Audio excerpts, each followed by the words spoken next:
नमस्कार साथियों।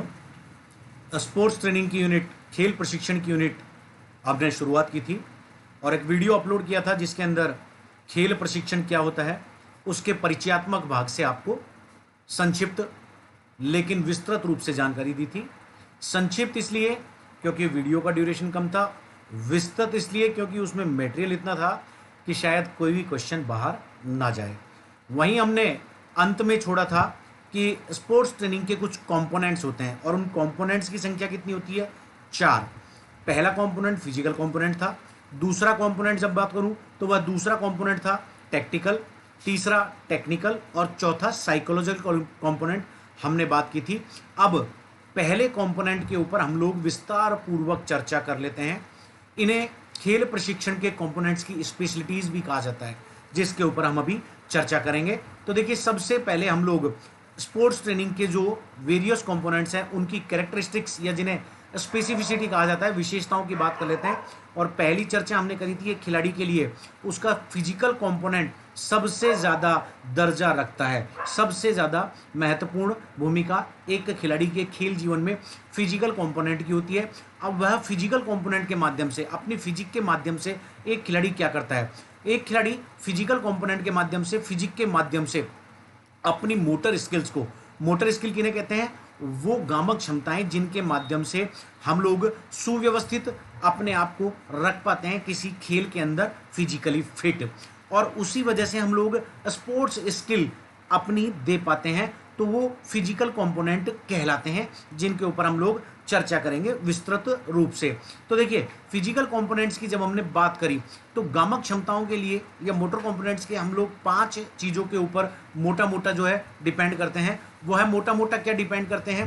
पहला हम लोग स्ट्रेंथ के ऊपर, जिसको यहाँ हमने फोर्स एबिलिटी के रूप में एक्सप्लेन किया हुआ है। दूसरा इंड्योरेंस एबिलिटी के रूप में, तीसरा स्पीड के रूप में, चौथा कोऑर्डिनेटिव और पांचवा फ्लेक्सिबिलिटी। ये 5 चीज़ें होती हैं जो मोटे मोटे तौर पर किसी खिलाड़ी की गामक क्षमताओं का, मोटर एबिलिटीज़ का निर्माण करती हैं। Strength, speed, endurance, coordinative abilities और फ्लेक्सिबिलिटी।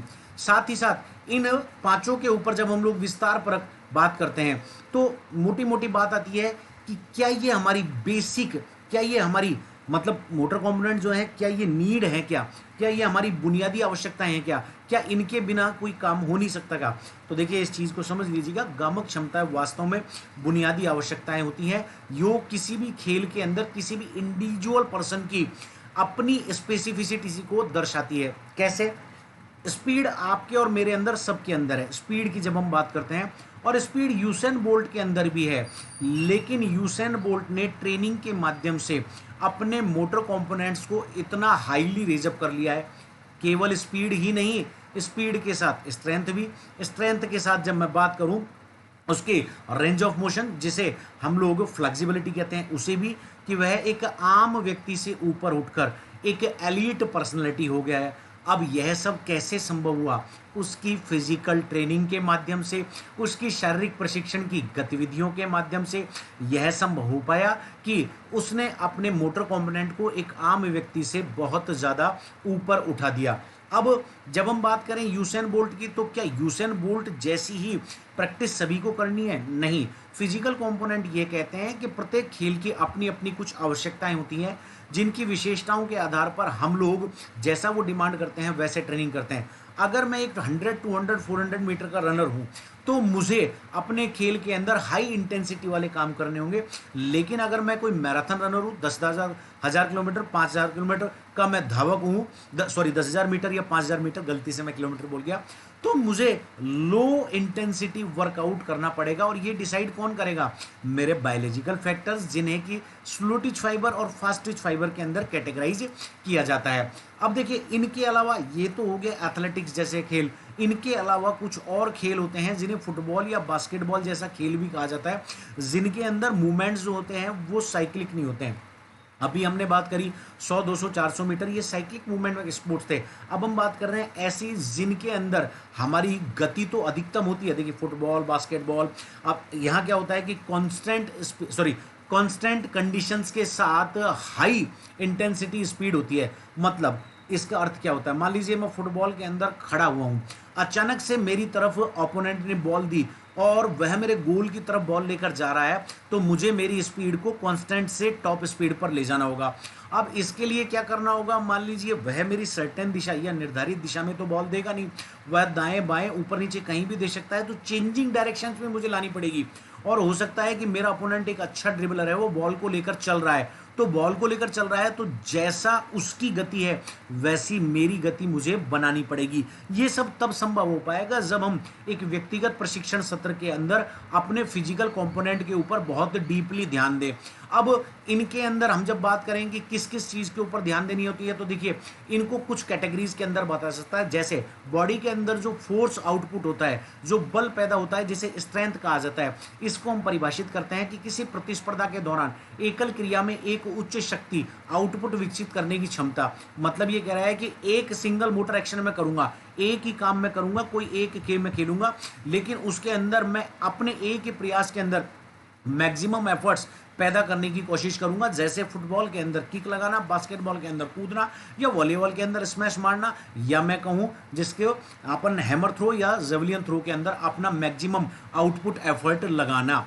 फिर जब बात आती है कि दूसरा कौन सा जो फैक्टर होता है, वह होता है इंडोरेंस। इंडोरेंस क्या होती है? इंडोरेंस कहते हैं रूटीन लाइफ के अंदर बहुत लॉन्ग टर्म तक, बहुत लंबे समय तक हमारी एक्सरसाइज करने की एबिलिटी, जिसको व्यायाम करने की क्षमता कहा जाता है। अब व्यायाम का मतलब आप यहाँ खेल प्रशिक्षण से नहीं जोड़े, सामान्य दैनिक बोलचाल की भाषा के अंदर सामान्य बोलचाल के, अगर मुझे लंबे समय तक वॉक करना है, 1 घंटे की वॉक करनी है, मुझे लंबे समय तक सिटिंग करनी है, चेयर के ऊपर बैठना ऑफिस के अंदर, तो ये सब भी हमारी मसल इंडोरेंस के ऊपर बहुत हद तक प्रभावित करती है।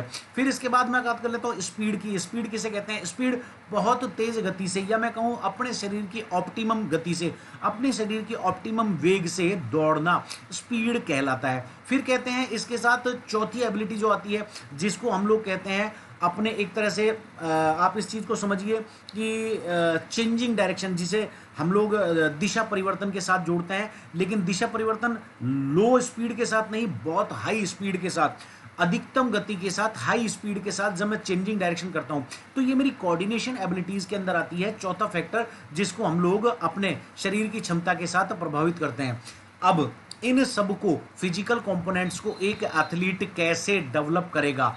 वह तब डेवलप करेगा जब हमारे पास एक वेल प्लान्ड ट्रेनिंग सेशन हो।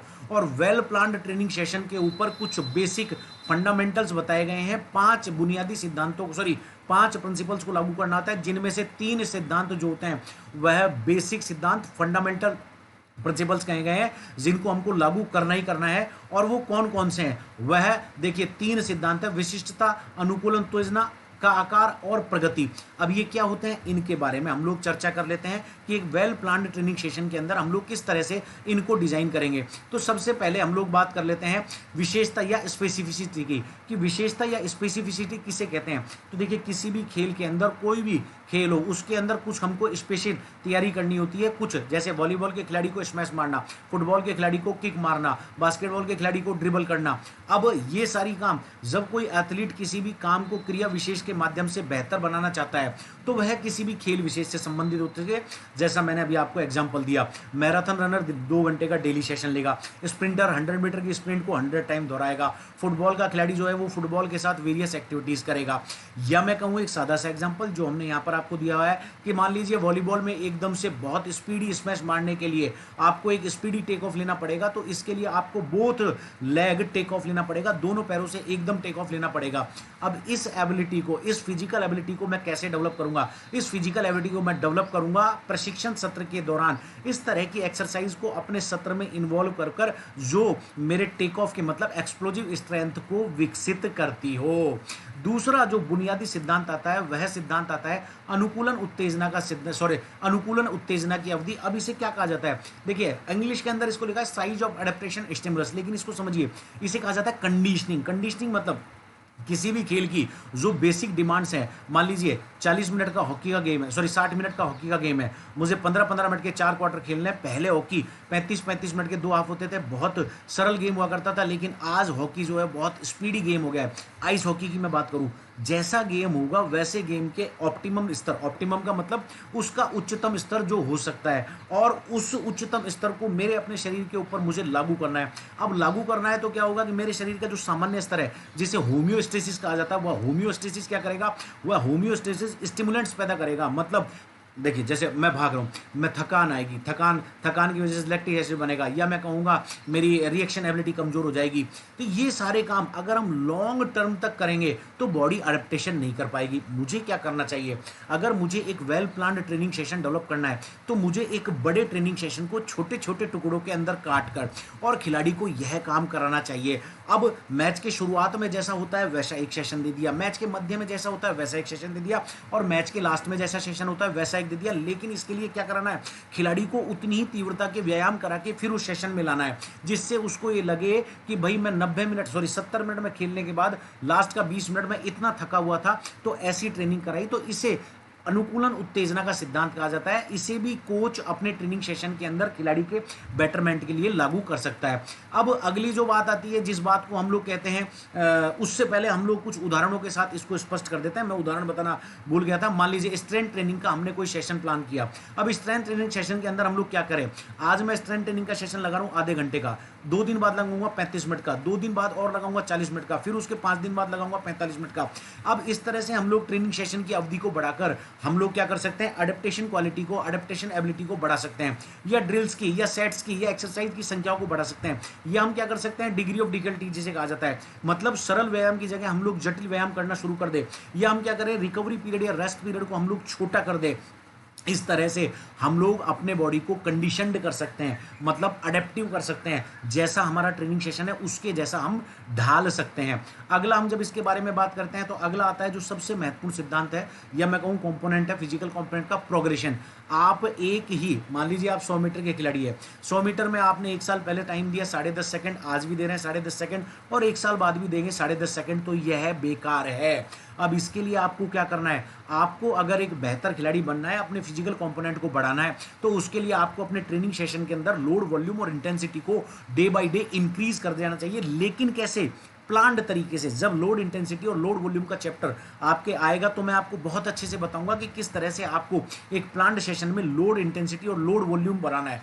अब लोड इंटेंसिटी और लोड वॉल्यूम क्या होते हैं, इन दो चीजों को हम समझ लेते हैं। लोड वॉल्यूम किसे कहते हैं, लोड वॉल्यूम कहते हैं एक सत्र में किया गया कुल काम, और इंटेंसिटी कहलाती है उस ट्रेनिंग सत्र में जिस स्पीड से हमने काम किया। अब अगर इसको हमने इफेक्टिवली लागू कर दिया तो ये क्या करेगा, ट्रेनिंग के कम्युलेटिव इफेक्ट को बढ़ाएगा। ट्रेनिंग का कम्युलेटिव इफेक्ट क्या होता है, मतलब पूरी ट्रेनिंग से जो आउटपुट, जो रिजल्ट हम चाहते हैं वह रिजल्ट मिल जाएगा। स्ट्रेंथ भी बढ़ेगी, स्पीड भी बढ़ेगी, फ्लेक्सिबिलिटी भी बढ़ेगी, कोऑर्डिनेटिव एबिलिटीज भी बढ़ेगी। अब इसको हम लोग कैसे कर सकते हैं, इसको हम लोग कर सकते हैं, हम लोग जो वीकली साइकिल प्लान करते हैं उस वीकली साइकिल प्लान की अवधि बढ़ाकर, मान लीजिए वीकली साइकिल प्लान में डे और मॉर्निंग और इवनिंग हम 2 सेशन लेते हैं, तो अब आप क्या कीजिए, हर दूसरे दिन एक आफ्टरनून सेशन भी डाल दीजिए। या हम कहें कि रिपीटिशन ऑफ एक्सरसाइज, मतलब अभी मैं 20 स्प्रिंट लगा रहा हूं तो लेकिन मैं उसको 25 कर दूं। या मैं कहूं डिग्री ऑफ डिफिकल्टी लोड बढ़ाकर, डिग्री ऑफ डिफिकल्टी कैसे बढ़ती है, डिग्री ऑफ डिफिकल्टी मान लीजिए मैं अभी हडल कूद रहा हूं 10 मीटर के डिस्टेंस में, अब मैं दोनों हडल के बीच में एक हडल और प्लेस कर दूंगा 5 मीटर के डिस्टेंस पे। तो पहले मैं हडल कूद रहा था 10 मीटर के डिस्टेंस पे, अब कितने पे आ गई, 5 मीटर पे। इस तरह से हम लोग डिग्री ऑफ डिफिकल्टी बढ़ाकर अपने प्रोग्रेशन को डेवलप कर सकते हैं। यह फिजिकल कंपोनेंट को सुधारने का जो तरीका है, हमने आज हम पढ़ रहे हैं प्रशिक्षण के कंपोनेंट्स को, ट्रेनिंग के कंपोनेंट्स को। पहला कंपोनेंट फिजिकल कंपोनेंट, जिसके ऊपर हमने बात करी, और किस तरह से फिजिकल कंपोनेंट को हम बेटर कर सकते हैं उसके ऊपर हमने बात करी। तो मित्रों, आपको लगातार हम लोगों ने नवीनतम जानकारियों के माध्यम से आपको बताते चले हैं। बहुत सारी आपके सामने प्लेलिस्टें अपलोड हैं, इन प्लेलिस्टों को आप देखें, ज्वाइन बटन को ज्वाइन कर लें और अपनी तैयारी बेहतर करते रहें। इसका टेस्ट पेपर 11 बजे अपलोड कर देंगे, उसको सॉल्व करने के बाद शाम को आंसर की जरूर सॉल्व करें। बहुत जल्दी आपसे दोबारा मिलेंगे। भरत सिंह गुर्जर आपका नमस्कार, जय हिंद, जय भारत, बहुत बहुत धन्यवाद आप सब।